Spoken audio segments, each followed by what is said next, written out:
Dans cette vidéo, je vais vous présenter un château fort. N'hésitez pas à mettre sur pause à certains moments pour avoir besoin.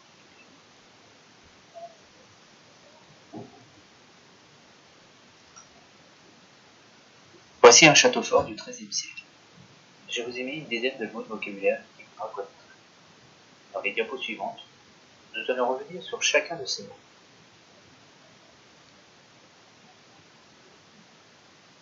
La courtine, c'est la portion de rempart de muraille qui relie deux tours.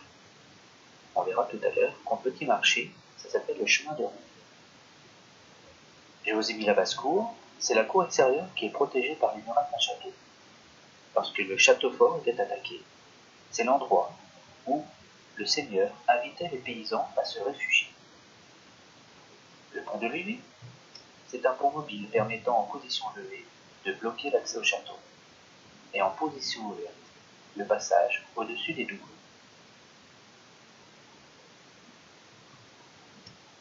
Haute cour, c'est la partie du château où habite le seigneur. On ne trouvait pas de paysans. Ourdis, on peut dire aussi ouvre. C'est pas forcément un mot que vous connaissez par cœur, mais je vous l'ai mis à titre indicatif parce que des fois, sur certaines images, on peut trouver ce type de construction. C'est une galerie de bois établie en surplomb autour du sommet des murs d'un château. Meurtrière, c'est une ouverture étroite pratiquée dans le but d'un ouvrage fortifié pour permettre l'observation et l'envoi de projectiles. À l'extérieur, c'est juste une toute petite fenêtre, très étroite, très haute. De l'intérieur, c'est beaucoup plus large pour permettre de tirer avec un arc en hauteur et en largeur.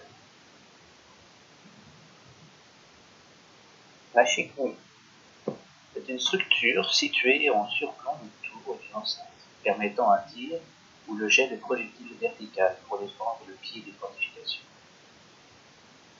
Donjon, c'est la tour maîtresse du château, là où le seigneur habite. Dernier lieu de repli lors d'une attaque.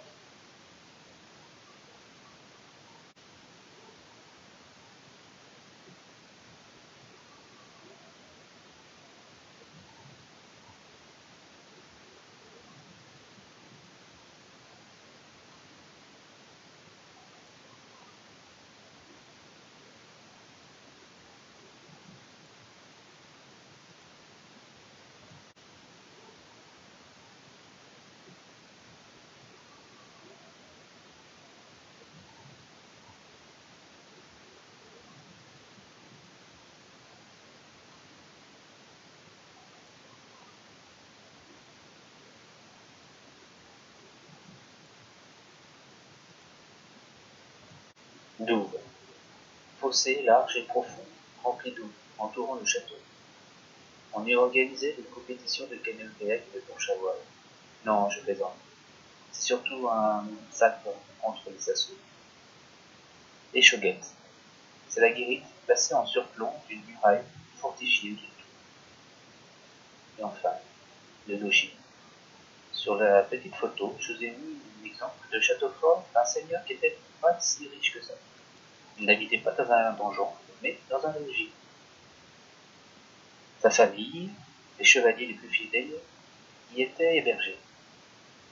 Le logis constitué dans la cuisine, grande salle à manger. Le seigneur y reçoit ses hôtes. Vous avez aussi des chambres, un oratoire qui permet d'honorer ses devoirs envers l'Église, et l'étuve, qui est une... Voici le détail d'un rempart. Je vous présente le créneau et le merlon. Le créneau, c'est l'ouverture pratiquée dans le parapet des constructions. Le merlon, c'est la partie pleine d'un rempart entre deux créneaux.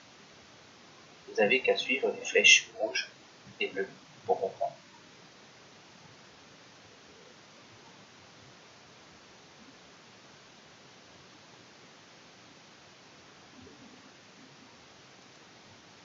Pour terminer, je vous propose un exercice interactif. Le lien ci-dessous sera disponible dans la description de la vidéo. Pour terminer, je vous propose un exercice interactif.